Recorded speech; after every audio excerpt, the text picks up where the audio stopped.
Bonsoir ou bonjour, ça dépend de l'heure à laquelle vous allez suivre cette vidéo, ce message. Je rends grâce à Dieu pour sa bonté qui ne cesse de renouveler encore dans nos vies. Je me souviens, je nous avais présenté un message de cela quelques temps passés sur le secret de la prière. Et aujourd'hui, par la grâce de Dieu, je veux nous présenter un autre sujet sur réaliser la présence de Dieu.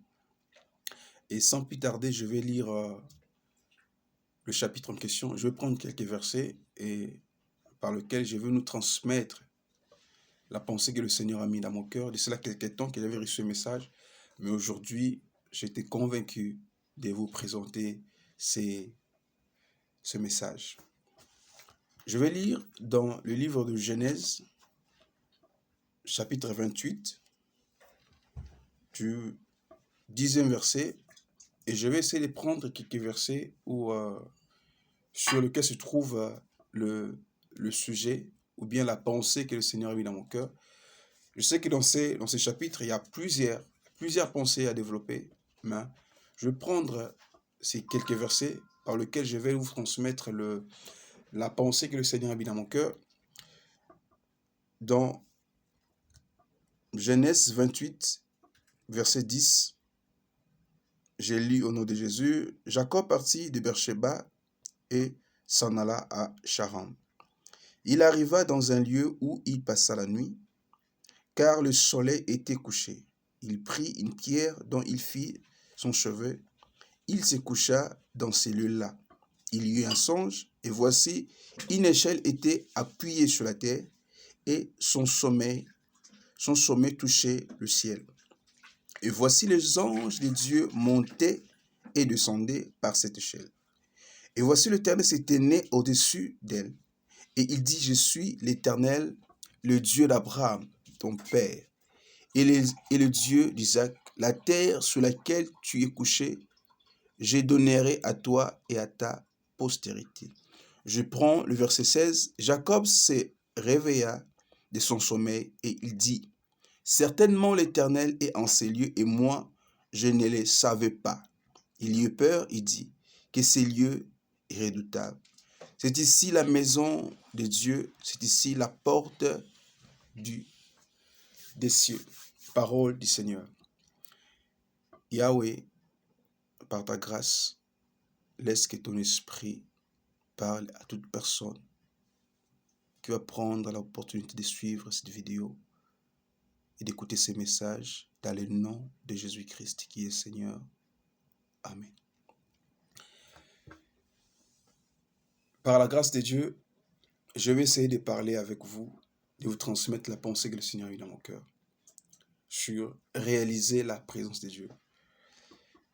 Dans ces versets que je viens de lire, le Seigneur me fait comprendre que tous les temps que Jacob était à la maison de ses pères, malgré la connaissance qu'il avait du Dieu de son père, mais en aucun jour, Jacob, il avait réalisé la grandeur de ce Dieu-là. Il n'a jamais réalisé la grandeur du Dieu d'Israël. Il n'a jamais réalisé la grandeur ou la puissance du Dieu d'Abraham et d'Isaac. Il n'a jamais réalisé cela. Mais ce jour-là, où, comme il fouillait son frère Isaïe, il s'est retrouvé dans un endroit désert. La Bible dit qu'il prit une pierre, il a mis ses cheveux. Il a pris une pierre pour se poser la tête. Et comme il posa sa tête, le Seigneur s'est révélé en lui par une échelle où il voyait les anges de Dieu monter et descendre.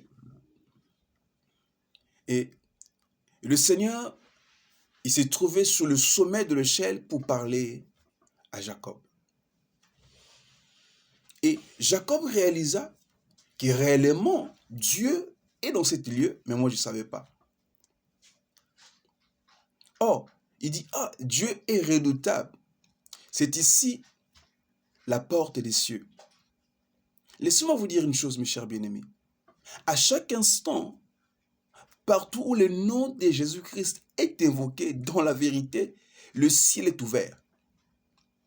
Cela serait la porte des cieux partout où le nom de Jésus-Christ est invoqué.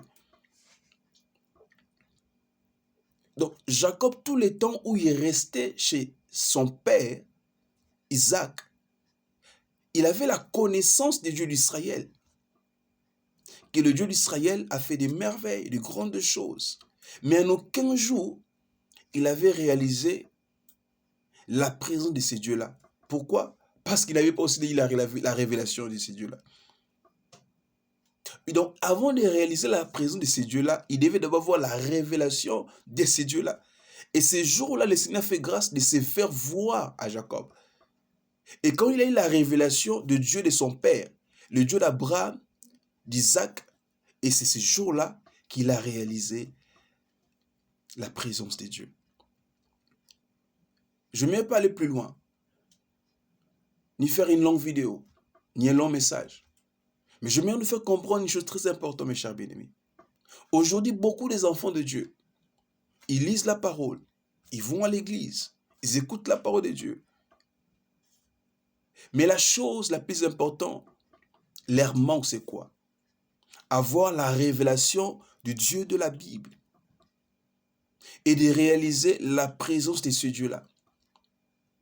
Et c'est pour cela, il y a beaucoup des enfants de Dieu aujourd'hui, ils courent ça et là pour suivre les soi-disant prophètes, pour prophétiser pour eux leur vie, leur avenir. Mais ils oublient que le Dieu de la Bible, il a tout renfermé dans la parole. La Bible, la parole de Dieu, c'est la prophétie par excellence pour la vie de tout un enfant de Dieu qui s'approche de Dieu. La Bible, qui est la parole écrite de Dieu, c'est la prophétie pour nos vies. Nous qui croyons à la résurrection, nous qui croyons à l'éternité, nous qui croyons que Jésus-Christ est Dieu manifesté dans la chair, nous qui croyons à la résurrection des morts. Mais malheureusement, les enfants de Dieu aujourd'hui, ils courent de gauche à droite, ils quittent même les églises ça et là.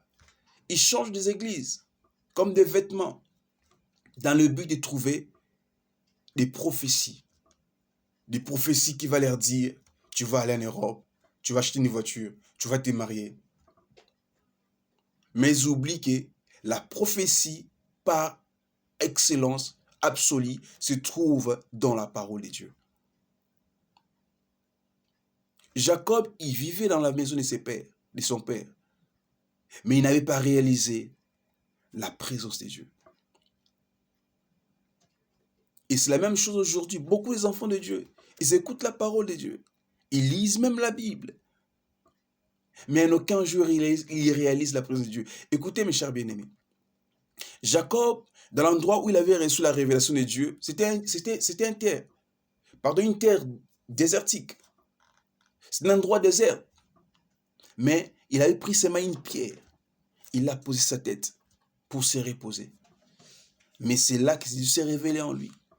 Et il a eu la révélation véritable de Dieu et ce Père. Pourquoi tu cours ça et là pour chercher de soi-disant prophètes, pour prophétiser pour vous, par rapport à ta vie, ton avenir, ton mariage? Ils te disent des bobards, des choses où ça ne se tient même pas sur les Écritures. Or, la prophétie, les dons de la prophétie, le Seigneur l'a donné pourquoi? Pour la perfection des saints, pour perfectionner le saint. Les dons que le Seigneur a donnés aux hommes, c'est pour perfectionner les saints. C'est pour amener les saints à l'unité de la foi. Pour que l'homme soit prêt à connaître le Fils de Dieu. Mais aujourd'hui, c'est plus comme ça. Aujourd'hui, les prophéties devenues, c'est pour dire, tu vas voyager, tu vas avoir des maisons, tu vas faire ci, tu vas faire cela. Mais ils oublient que la prophétie a été donnée pour que les saints arrivent à un état de la perfection. En fait que l'Église marche dans l'unité de la foi. Mes chers bien-aimés, On peut réaliser la présence de Dieu même dans ta chambre, là où tu es. Tu peux réaliser la présence de Dieu partout où tu es. Même dans une forêt, tu peux réaliser la présence de Dieu. Tu peux réaliser la présence de Dieu, même dans le marché. Même dans l'université, tu peux réaliser la présence de Dieu. Seulement de croire. Parce que le Seigneur Jésus, qu'est-ce qu'il a dit? Il a dit, l'Esprit que le Père enverra en mon nom, il sera en vous et avec vous. Cela veut dire que Dieu, il marche avec nous. Vous savez, Jacob, Dieu était avec lui, mais lui ne savait pas. Dieu aussi marchait avec lui, mais il ne savait pas. Donc les dieux de ses pères marchaient avec lui, mais lui ne savait pas. Ce n'est pas seulement là que le ciel était ouvert. Non. Dieu était avec lui partout où il marchait, mais il n'avait pas réalisé cela. Et c'est la même chose avec nous, les enfants de Dieu. Dieu, il marche avec nous par son esprit. Tout enfant de Dieu, comme il a l'esprit de Dieu en lui, Dieu aussi marche avec lui. Cela veut dire, dans tous les endroits où tu vas fléchir tes genoux, le ciel te serait favorable. Si seulement tu marches à la conformité des Écritures. Si seulement tu marches dans des sanctifications, le ciel te serait toujours favorable. Et le ciel te serait toujours ouvert. Pourquoi? Parce que l'Esprit de Dieu est en toi. Ce qui fait mal, c'est quoi? Aujourd'hui, les gens courent derrière les prophéties, derrière le miracle. Ils courent derrière les prophéties. Tu vas aller en Europe, tu vas acheter ceci, tu vas te marier, tu vas avoir ceci, tu vas avoir cela. Mais ils oublient que c'est Dieu-là qui a créé les cieux et la terre. Il est en eux et il marche avec eux.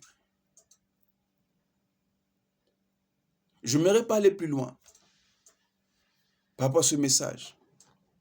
Mais je veux le faire comprendre seulement, mes chers bien-aimés. Les dieux de la Bible, Jésus-Christ de Nazareth, il marche avec nous et il est en nous. Tu peux vivre les miracles dans ta vie si seulement tu réalises la présence de Dieu dans ta vie. Tu n'as pas besoin de courir derrière les prophètes, soi-disant les prophètes, des charlatans, des magiciens. Ils vont te dire des choses qui ne se cadrent même pas à ta destinée. Au contraire, ils sont là pour voler tes étoiles. Ils sont là pour voler ta destinée. Or, ta destinée est dans les Écritures. Parce que le Seigneur dit quoi à Josué? Que ce livre de la loi ne s'éloigne pas de ta bouche. Médite-la nuit et jour. Or, la méditation de nuit et du jour, ce qui a fait que la réussite et le succès de Josué soient accomplis. Parce qu'il méditait la parole de Dieu nuit et jour. Non pas seulement méditer, mais il mettait cela en pratique. Si nous méditons les Écritures et que nous mettons cela en pratique, notre réussite, nous n'aurons plus besoin d'aller courir derrière les prophètes. Non. Pourquoi je courais derrière les prophètes? Parce que la prophétie de ma vie se trouve dans la Bible, dans la parole de Dieu. Mon frère, ma soeur, arrête de courir derrière les prophètes, soi-disant prophètes. Ils sont que des charlatans. Ils ne sont pas des vrais prophètes. Parce que les vrais prophètes, ils sont là pour perfectionner les saints. Pour perfectionner les saints. Mais aujourd'hui, ce n'est plus le cas. Aujourd'hui, les prophéties d'aujourd'hui, ça commence à diviser les familles. Commence à diviser les églises. Commence à faire soulever d'autres pasteurs. Pourquoi? Parce que le but de ces prophéties ne sont pas bibliques, n'ont pas un fondement biblique. Tu peux réaliser la présence de Dieu partout où tu es. C'est Dieu qui a mis son esprit en toi. Il peut laisser ton ciel ouvert. Dans tous les endroits où tu vas te retrouver. Si seulement tu fléchis sur tes genoux et que tu invoques le nom de celui qui vit par lui-même, Jésus-Christ de Nazareth, ton ciel sera ouvert. Ton ciel sera ouvert. et tu verras le miracle de Dieu dans ta vie. Si tu marches une vie de sanctification, tu fuis la corruption de ce monde. Tu marches loin de la sueur de la chair. Tu verras la main de Dieu dans ta vie. Tu n'auras plus besoin de courir derrière les prophètes, soi-disant prophètes, qui sont que des charlatans, des menteurs, des gens qui n'ont même pas l'Esprit de Dieu en eux. Sois béni, toi qui me suis dans cette vidéo. Et je crois, l'Esprit qui m'a poussé à exposer ces messages, à lui transmettre ces messages, l'Esprit de Dieu, il t'enseignera aussi de comprendre au-delà de ce que je t'ai dit aujourd'hui. Que le Seigneur bénisse sa parole au nom de Jésus-Christ.